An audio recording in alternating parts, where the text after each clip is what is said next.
Bienvenidos a Diálogos Cardón. Estamos en el plató de estrategias de inversión en la Bolsa de Madrid y hoy tengo un amigo que me visita, Antonio Otero, es CEO, fundador y presidente de Futuber. Bienvenido, Antonio. Muchas gracias, Rodolfo. Es un placer estar aquí contigo y en estrategias de inversión también. Muchas gracias. A mí me encanta el tenerte porque nos conocemos hace muchos años. He visto cómo tu empresa ha crecido de una manera curiosa, porque en ti se da aquello de que nadie es profeta en su tierra. O sea, que eres un asturiano, pero del mundo. ¿Por qué no nos cuentas un poco cuál ha sido el devenir de Futuber? ¿Cuántos años lleva ya Futuber en el mercado? 28 años. 28 años. Se dice pronto, ya somos casi adultos, ¿eh? Sí, casi sí. adultos. Pues fíjate, Rodolfo, empezamos en un sitio que se conoce poco. Yo creo que no se conoce lo suficiente porque es precioso, es Asturias. Nacemos en Gijón en el 97 y además con la, no sé si con la intuición o con la ambición de integrar consultoría y tecnología, que eran dos mundos en ese momento separados. Había mucha gente que sabía de tecnología, pero no sabían de gestión, de empresas, de gestión del cambio, de recursos humanos, los temas de información. Intentamos unirlas en una compañía. Teníamos la suerte de varios de los fundadores haber trabajado con la primera arquitectura que en ese momento se llamaba cliente-servidor. El primer SQL que llegó a España lo recibí en mi mano, que era además, si veis, no ponía ni siquiera SQL, ¿no? Entonces fuimos trabajando en grandes sistemas de información y cuando empezamos Futuber teníamos una experiencia muy grande en el desarrollo de grandes sistemas de información con lo que hoy se llama ingeniería de software, que en ese momento estaba empezando. Y yo creo que ahí le pusimos ilusión y pasión fundamentalmente, ¿no? Todavía recordábamos hace poco, que fue un aniversario, cómo cenábamos pizza y nos levantábamos desayunando pizza, porque era la pizza que quedaba de la cena. Estamos en un despacho pequeñito y entonces estamos trabajando en los proyectos y le metíamos todas las horas del mundo, ¿no? Y entonces de ahí fue un poco el origen de por qué empezar, ¿no? Fuimos avanzando, tuvimos creo que la suerte de encontrar un nicho muy especializado que era el mundo jurídico, cuando entonces todas las compañías de tecnología trabajaban en sectores mucho más grandes, mucho más ambiciosos, y el sector legal era muy pequeñito, ¿no? Pero bueno, pues pensamos crear un producto que tuviese una visión global, internacional, y acertamos con el mundo inicialmente de los registros de la propiedad en España. Eso nos permitió tener pues un conocimiento muy importante del mundo jurídico. Yo creo que todo el mundo sabe que en España afortunadamente tenemos la mejor seguridad jurídica preventiva del mundo. Eso viene en gran medida por los registradores y los notarios, que hacen que nos evitemos un montón de conflictos en cuanto a propiedad y a mercantiles, ¿no? Y eso de alguna forma nos dio el conocimiento jurídico para poder desarrollar un proyecto más ambicioso. Hacíamos consultoría en comercio exterior y empezamos a viajar a distintos países, y coincidió que en el 2007 se estaban modernizando los registros de la propiedad en México.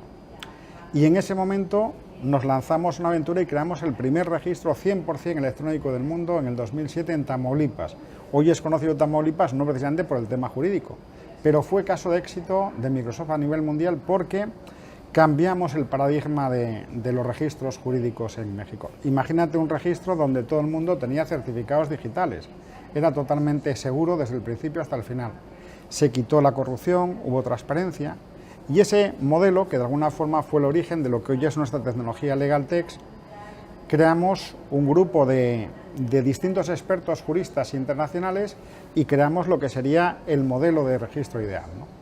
Y por hacerte el cuento corto, hoy en día esa tecnología LegalTech tiene más de 20.000 reglas y objetos de negocio en el mundo jurídico. Y entendemos que es única porque detrás de todo ello, ahora que se habla mucho de inteligencia artificial, todo lo que tiene la tecnología son inferencias, en el fondo es inteligencia artificial. Hoy es una realidad, lo habla todo el mundo, ¿no?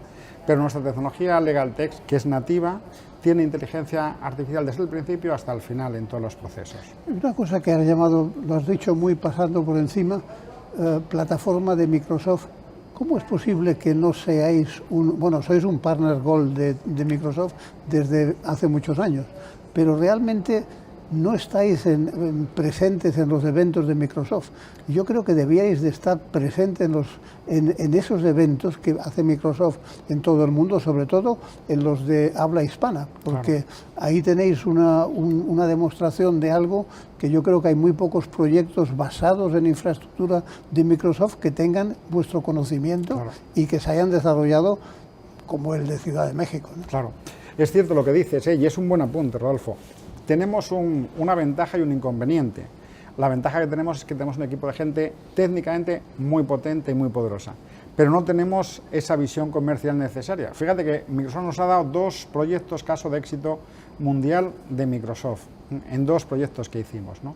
Uno de ellos fue el registro de la propiedad de la Ciudad de México y otro también el registro, todos los registros jurídicos de Panamá. Pero creo que este 25 hemos decidido darnos mucho más a conocer, ¿no? De nada sirve tener una tecnología como la que tenemos, sea en LegalTech o en gestión del conocimiento, si no lo ponemos en valor. Somos Gold Partners desde Microsoft desde el principio y no le hemos sabido sacar partido, pero este año 25 lo vamos a arreglar. Fenomenal. Oye, y hay otra cosa también de la que me has hablado alguna vez, que hay un montón de universidades. Habéis hecho, sobre la misma plataforma, habéis hecho un sistema de gestión universitaria. ¿En qué consiste? Mira, es una buena pregunta, Rodolfo.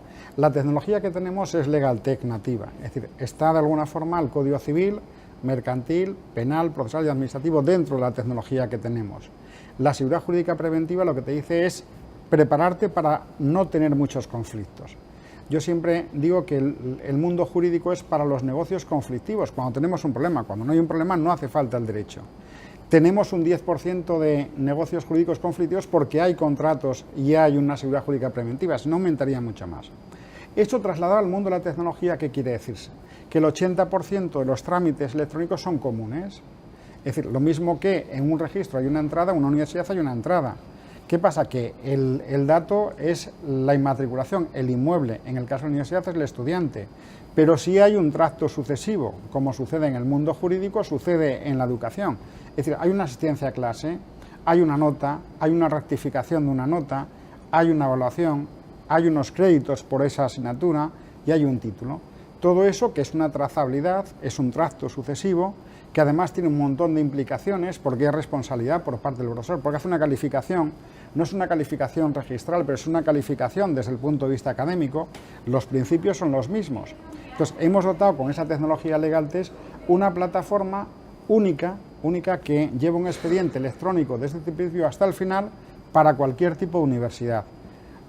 Yo insisto mucho, sobre todo ahora que estamos viendo que la tecnología nos desborda por todos los lados. Ahora mismo es fundamental, en mi opinión, lo más importante es la seguridad jurídica. El dato, se habla mucho del dato, pero es muy importante que ese dato sea fidedigno. El dato en sí mismo no dice ni sí, no, pero si ese dato es real y yo tengo una nota hecha por un profesor con determinada identificación y firmada electrónicamente, eso es un dato válido. Que tenga un dato en una base de datos y que diga que tengo una nota no tiene ningún tipo de validez ni garantía. Entonces, con esa solución LegalTech hemos hecho una solución para universidades con toda la gestión del expediente académico y económico. Y con esa misma tecnología hemos hecho una plataforma para generar las primeras hipotecas 100% electrónicas y lo que sería la gestión de embargos. Por lo que te decía antes, la tecnología de administración electrónica, cuando el origen es electrónico, el origen es, digamos que todo lo demás son copias de ese original electrónico. Entonces, si lo concibes muy bien, tienes la perfecta trazabilidad de todo lo que sucede. Oye, una cosa que me llama la atención, desde Asturias al mundo. O sea, vosotros realmente hoy en día facturáis casi el 70% fuera de España, ¿no? ¿Cómo os ha tratado el mundo iberoamericano? Yo creo que bien, que somos unos afortunados. El asturiano en general es alguien alegre, abierto, generoso, no es especialmente comercial, tradicionalmente. Dicen que Asturias es España, lo demás tierra conquistada, porque la reconquista se inició en Asturias. Allí tenemos la Santina y a partir de ahí, después de 7 siglos, empezó la reconquista. Y eso nos ha hecho que quizás pensáramos mucho más en el territorio nacional que en el internacional. Pero una persona valiosa hoy puede estar en cualquier parte del mundo, puede estar en Gijón, puede estar en el Silicon Valley o puede estar en unas islas perdidas en las Azores. Es decir, el conocimiento, el talento no depende del lugar, depende de las personas, ¿no? Entonces, en el 2007 tuvimos la suerte de cuando empezaba esa crisis en España, decir, vamos a empezar a trabajar fuera. Estamos creciendo mucho en España y abrimos una oficina en México. Y después nos fue muy bien en México, hicimos un registro muy grande, un proyecto de más de 15 millones de euros en varios años, con tecnología propia. Pues luego dice, oye, se abre Panamá, y dice, ¿por qué no intentamos Panamá? Y abrimos Panamá, y entonces pues poco a poco fuimos haciendo cosas, ¿no? Entonces, Es curioso porque yo recuerdo cuando hacía mucha consultoría en comercio exterior, que uno de los primeros proyectos que hicimos en Futuver fue el proyecto, la tecnología del plan PIPE, y que luego fue el PIPE 2000, que era un proyecto del ICES y el Consejo Superior de Cámaras para internacionalización pequeñas y medianas empresas. Y creo que fuimos los primeros en pasar elementos cualitativos de consultoría cuantitativos en un software, ¿no? Entonces, eso nos dio pues, una visión, yo creo que muy clara del mundo de la gestión que luego aplicamos en la transformación digital. Pero lo curioso es que yo recuerdo haber comentado a muchos empresarios y empresarias que si tú vas a un país 15 días cada mes o cada 2 meses, no conoces el país, eres un extranjero en el país. Y nosotros en Futuver, sin darnos cuenta, nos habíamos convertido extranjeros porque estábamos 15 días en nuestro país y pasábamos más tiempo fuera, ¿no? Imagínate si nos trataron bien, que dejamos de darnos cuenta de lo que era España y estamos viendo el mundo de una forma distinta, ¿no? Y hay una cosa que es importante, cuando lleves 28 años en una empresa, realmente tienes que haber creado un espíritu de equipo diferente. O sea, ¿cuáles son los valores que han hecho que Futuver realmente sea lo que es hoy? Un grupo de no más de 100 personas, pero todas con unos valores muy compartidos, ¿no? Claro. Yo creo que eso se da por el equipo, ¿no? Es decir, yo creo que se dio, al final las cosas, tienes una visión, pones unos ingredientes, pero los materiales para ese cocido es muy importante, los materiales que encontramos son muy buenos, hay gente brillante en Futuver, muy generosa, y luego siempre decíamos al principio que lo más importante son las personas dentro del equipo, pero no como una frase de recursos humanos, sino como una concepción vital. Y cuando concebimos Futuver era como una especie de paraguas donde todo el mundo pudiera crecer y desarrollarse hasta donde quisiera, ¿no?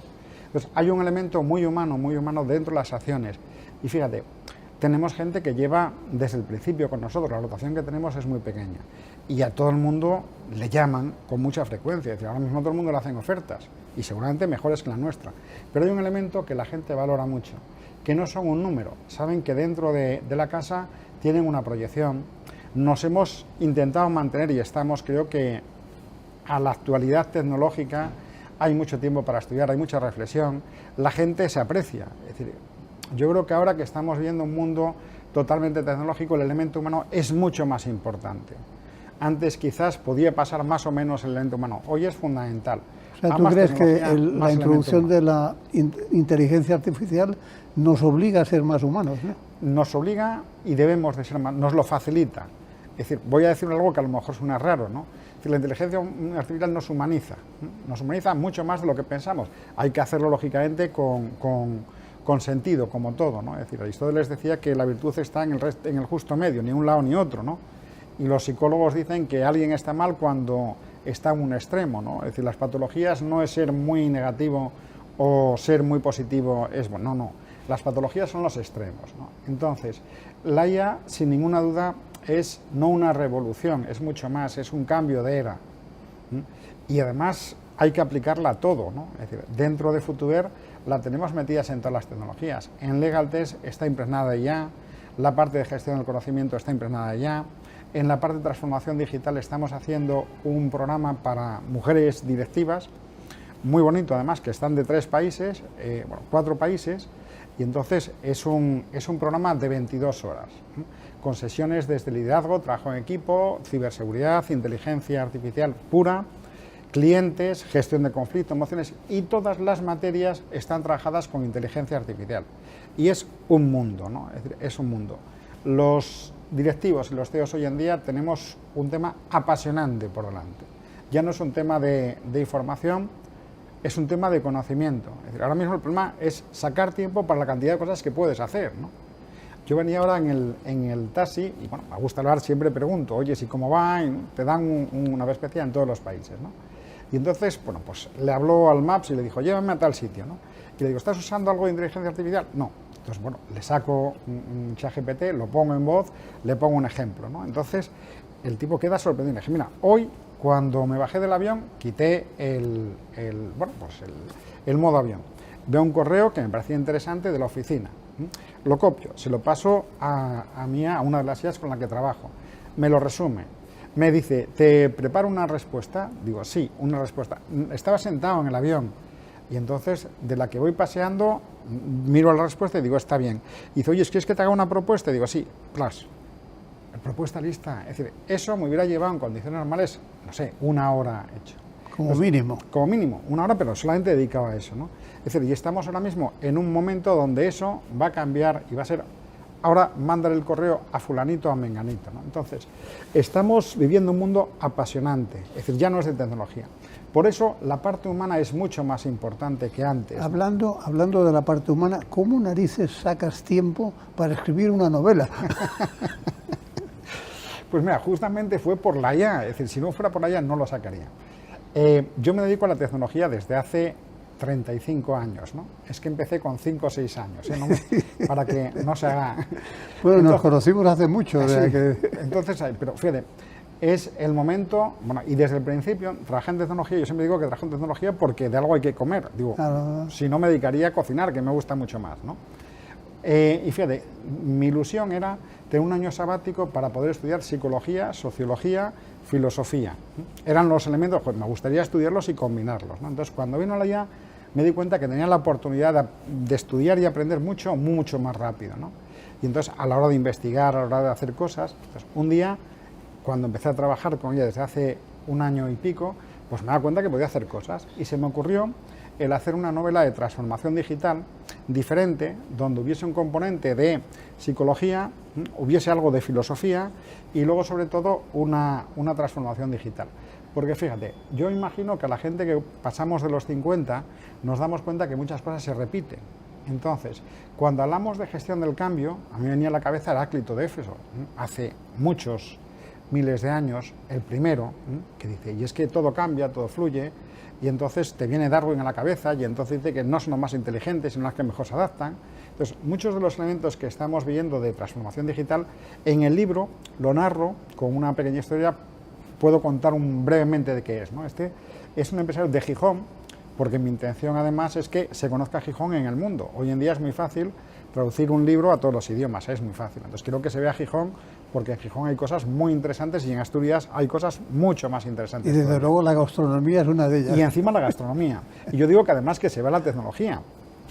Entonces digo, bueno, pues narramos un poco Asturias y es un empresario que tiene un accidente a finales de siglo y se queda 25 años en coma.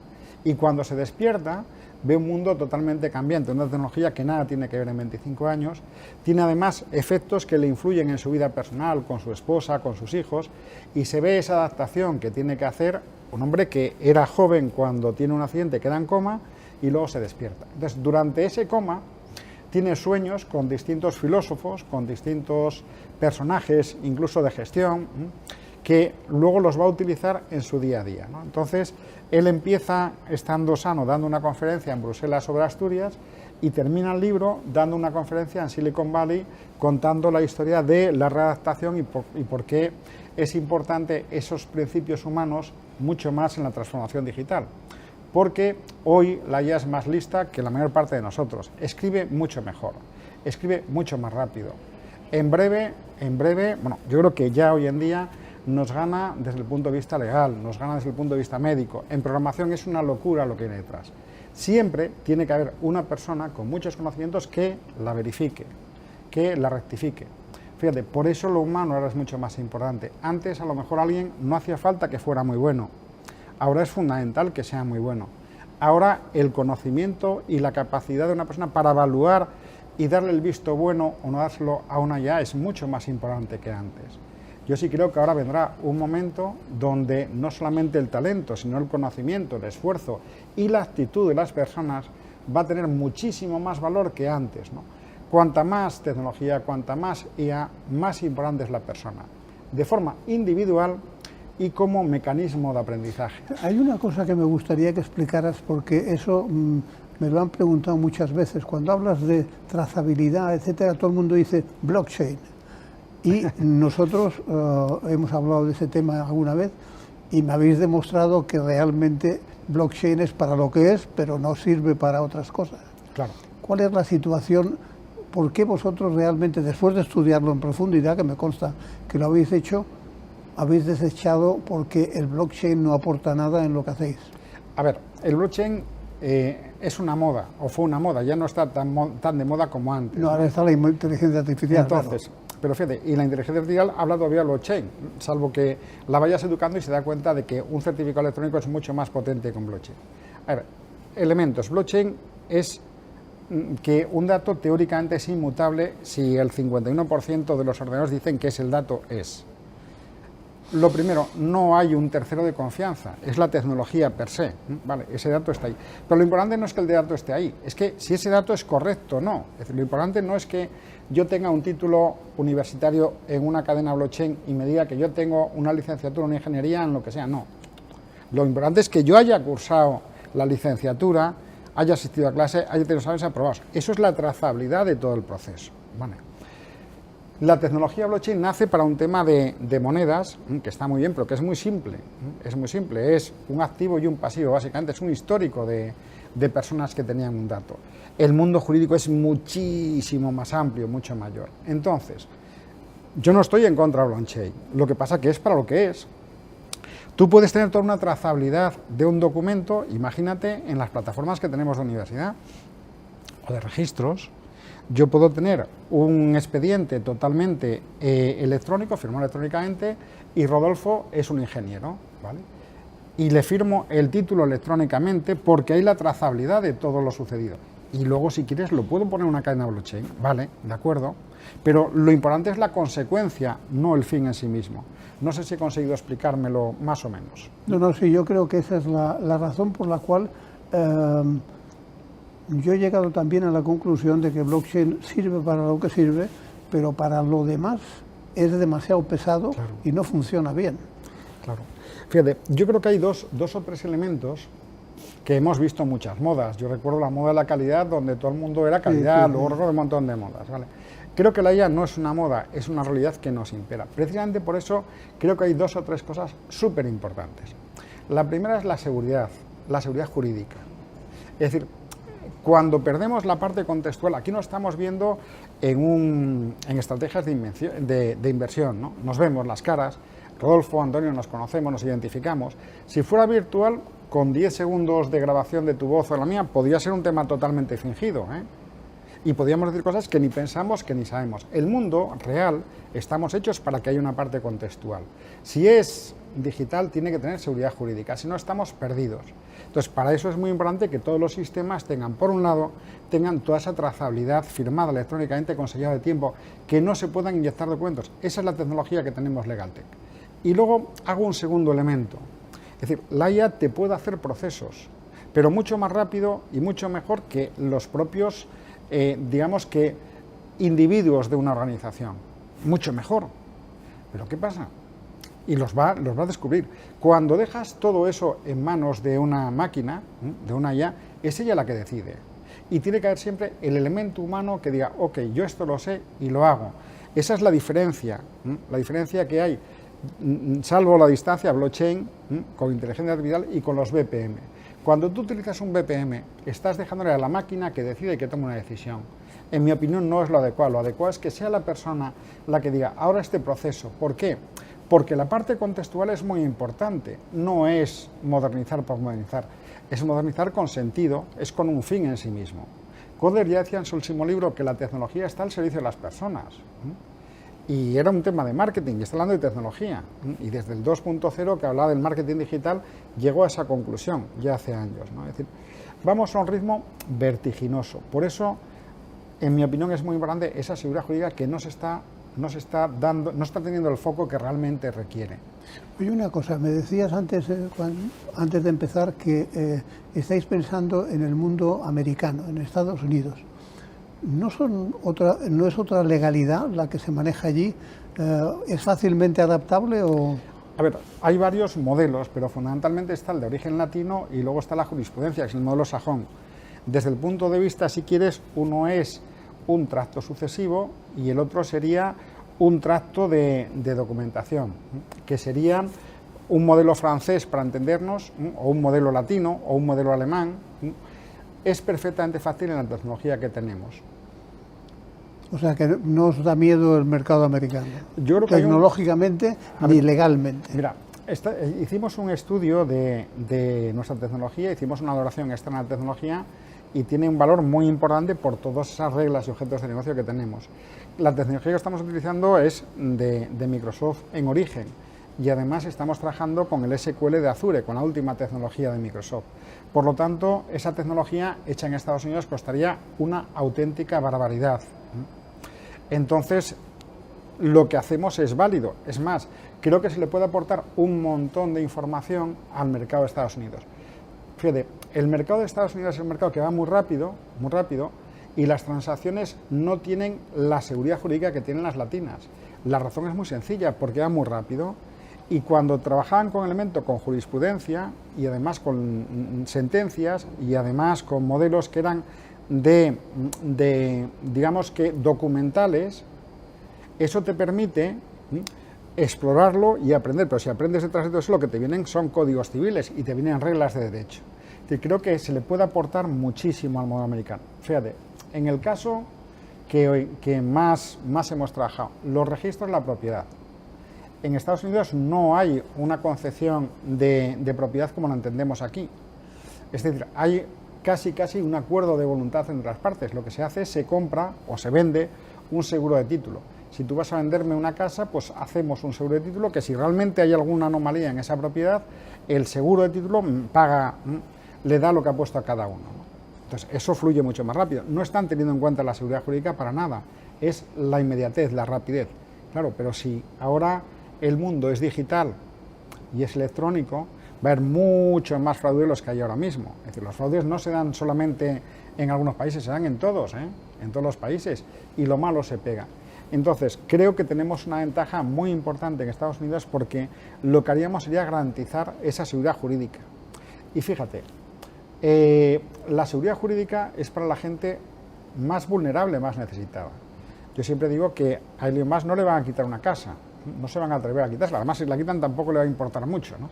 No, pero además la que tiene vale $50.000, o sea entonces, que no. claro, la quitan.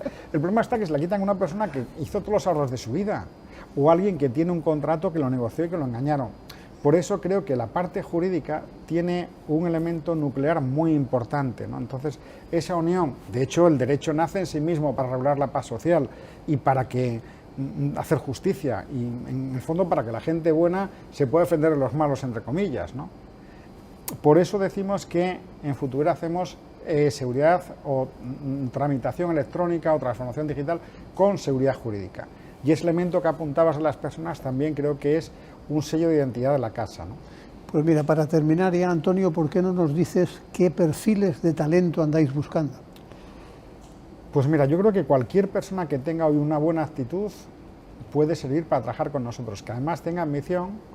Tenemos una tecnología muy poderosa, y estamos trabajando en la generación de distintas unidades de negocio, porque como bien nos conoces, tenemos registros de la propiedad, que es un mundo en sí mismo, tenemos universidades, que es un mundo en sí mismo, tenemos el tema de la banca, que es un mundo en sí mismo, tenemos un tema de gestión del conocimiento, que es un mundo, transformación digital en varias cosas. Entonces, cuando tienes una organización pequeña como la nuestra, al final nos acabamos metiendo en todo y no hacemos nada. Entonces, lo que queremos es buscar talento que desarrollen esas unidades de negocio. Entonces, me da igual, alguien que tenga inquietudes y ganas, hay muchísimo por hacer. Y sobre todo que tenga, en mi opinión, dos cosas. Que tenga flexibilidad, porque ahora hay mucha rigidez en el mundo, que sea flexible, que tenga una actitud proactiva y una mentalidad ágil. Hay que romper las burocracias que nos atañen en todas las empresas. Hay que ser muy ágil.